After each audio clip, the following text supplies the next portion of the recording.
ইসলাম আসা পর্যন্ত এটার নাম ছিল আস-সফরুল আউয়াল, কিন্তু ইসলাম আসার পরে এটার নামকরণ করা হয়েছে আশ-শাহরুল মুহাররম। তাহলে এই 12টি মাসের মধ্যে এই মাসের তাৎপর্য এটি যে এটা একটা ইসলামী নাম। এই মাসের কিছু আমল, 1 নম্বর আমল হলো আফদালুস সিয়ামি বা'দা রমাদান শাহরুল্লাহিল মুহাররম ওয়া আফদালুস সালাতি বা'দাল ফরিদাতি সালাতুল লাইল। মুসলিম শরীফের 1163 নম্বর হাদিস, রাসূল করিম সাল্লাল্লাহু আলাইহি সাল্লাম বলেছেন যে রোজার মধ্যে শ্রেষ্ঠতম রোজা হলো রমজানুল মুবারকের পরে শাহরুল্লাহিল মুহাররম, মুহররম মাসের রোজা। আর নামাজের মধ্যে ফরজ নামাজের পরে শ্রেষ্ঠতম নামাজ হলো তাহাজ্জুদের নামাজ, রাতের নামাজ। কারণ তাহাজ্জুদের নামাজ পড়া ছাড়া কেউ বড় বুজুর্গ সম্মানিত ব্যক্তি হতে পারে না।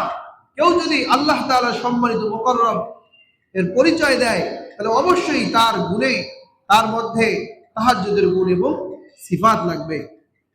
তো এখান থেকে এই মুসলিম শরীফের হাদিস থেকে আমরা পাই না যে ফরজ রোজার পরে, রমজানের রোজার পরে সবচেয়ে ফজিলতপূর্ণ রোজা হলো মুহররম মাসের রোজা।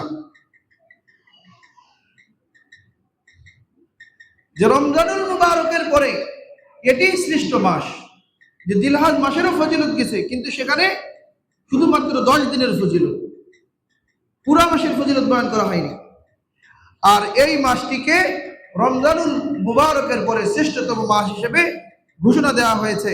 আসনুল কুবরা আলিন নাসাই 4202 নম্বর হাদিস, খায়রুল লাইলি জাওফুহু ওয়া আফদালুল আশহুরি শাহরুল্লাহিল্লাযী তাদউনাহুল মুহাররম। ওই পূর্বের মতো মাফহুম যে রাতের মধ্যে শ্রেষ্ঠতম অংশ হলো জাওফুহু, অর্থাৎ মধ্যরাত। আর মাসের মধ্যে শ্রেষ্ঠতম মাস হলো যে তাদউনাহু, যেটাকে তোমরা ডাকো, যেটাকে তোমরা বলো আল মুহাররম, সেটা হলো মুহাররমুল হারাম, এই মাস। তো আমরা রোজা রাখবো, কতটা রোজা রাখবো?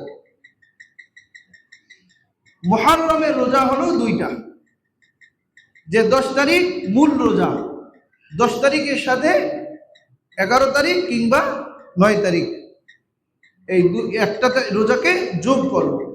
যোগ করার কারণ হলো যে রাসূল করিম সাল্লাল্লাহু আলাইহি ওয়াসাল্লাম যখন মদিনাতে গেলেন, গিয়ে দেখলেন যে ইহুদিরা তারা এই দিনে রোজা রাখে। তখন তাদেরকে জিজ্ঞাসা করলো যে তোমরা এই দিনে কেন রোজা রাখো? তখন তারা বলল যে আল্লাহ সুবহানাহু ওয়া তাআলা ফিরাউনের দাসত্ব শৃঙ্খল থেকে এই বনি ইসরাইলকে কিবতীদের হাত থেকে আল্লাহ তাআলা রক্ষা করেছেন। এর শুকরিয়া হিসাবে মুসা আলাইহিস সালাম তিনি এই দিনে রোজা রাখতেন, আর আমরা তার অনুসারী হিসাবে এই জন্য আমরা রোজা রাখি। তখন মুহাম্মদুর রাসূলুল্লাহ সাল্লাল্লাহু আলাইহি ওয়াসাল্লাম জানালেন যে নাহনু আহাক্কু বিমুসা মিনকুম, আরে তোমরা যদি মুসা আলাইহিস সালামের অনুসরণে রোজা রাখো তাহলে তোমাদের চেয়ে আমি মুহাম্মদুর রাসূলুল্লাহ সাল্লাল্লাহু আলাইহি সাল্লাম বেশি হকদার হলো মুসা আলাইহিস সালামের অনুসরণ। মানে এই আনুগত্যের ব্যাপারে, শুকরিয়া জ্ঞাপন করার ব্যাপারে। কেননা তোমরা তো মুসাকে পরিপূর্ণ মানো না। যে মুসাকে যদি পরিপূর্ণ মানতে তাহলে আমাকে রাসূল হিসেবে মানতে, কারণ তাওরাতে তো সেগুলি দেয়া আছে। ইয়ারিফুনাহু কামা ইয়ারিফুনা আবনাআহুম, তারা নবীকে তাদের নিজেদের সন্তানকে যেরকম সুন্দরভাবে চেনে, ঠিক হুজুরকে তারা ওইভাবেই চেনে। কারণ অবয়ব কাঠামো, তার স্ট্রাকচার সহ সবকিছু তাওরাতে কি দেয়া আছে।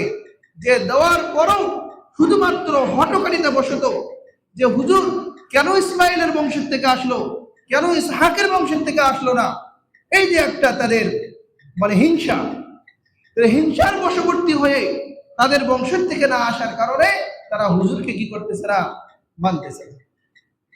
অথচ তারা সারা দুনিয়া ঘুরে মদিনাতে এসে অবস্থান করছে। তাদের কিতাবে এটাও লেখা আছে যে সে কোথায় জন্মগ্রহণ করে করুক, কোথায় থেকে থাকুক, শেষ পর্যন্ত তার হিজরত হবে এই মদিনায়। তার মানে এই স্থানে আসলে তার সঙ্গে আমাদের দেখা হবেই। তাহলে এত কিছু জানার পরও তারা হুজুরকে কি করতেছে না, মানতেছে না। এজন্য নবীজি বললেন, নাহনু আহাক্কু বিমূসা মিনকুম, যে আমি মুসা আলাইহিস সালামের এই অনুসরণের ব্যাপারে তোমাদের থেকে বেশি হকদার। তখন নবী আলাইহিস সালাম নিজেও রোজা রাখলেন এবং সাহাবায়ে কেরামদেরকে রোজা রাখার নির্দেশ দিলেন এবং পরবর্তীতে এই ঘোষণা দিয়েছে যে তারা যেহেতু বলছে খালিফুল ইয়াহুদ ওয়ান নাসারা, যে তোমরা ইহুদি খ্রিস্টানদের বিরোধিতা করো। তাহলে আল্লাহ রসুল সাল্লাল্লাহু আলাইহি সাল্লাম বিজাতিদের অনুসরণ তো দূরের কথা, যে দ্বীনি কাজে, দুনিয়াবি কাজে তো না, বরং দ্বীনি কাজে, ধর্মীয় কাজে, সে ক্ষেত্রেও বিজাতিদের অনুসরণ থেকে বের হয়ে আসতে বলছে।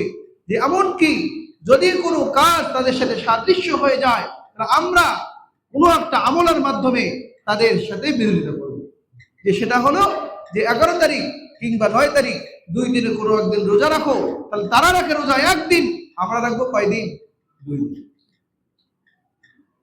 তাহলে এই কথার থেকে আমাদের একটা বড় শিক্ষা হলো যে কোনো বিষয়ে বিজাতিদের কি করা যাবে না বলেন, অনুসরণ করা যাবে না। আনন্দ বলেন, বিনোদন বলেন, আরো যত লাইনে তাদের অনুসরণ হয়, পারিবারিক সামাজিক নিয়ম নীতির ক্ষেত্রে প্রত্যেক কাজেই তাদের বিরোধিতা করা চাই। যে বড় মানুষরা তো রোজা রাখবে, এমনকি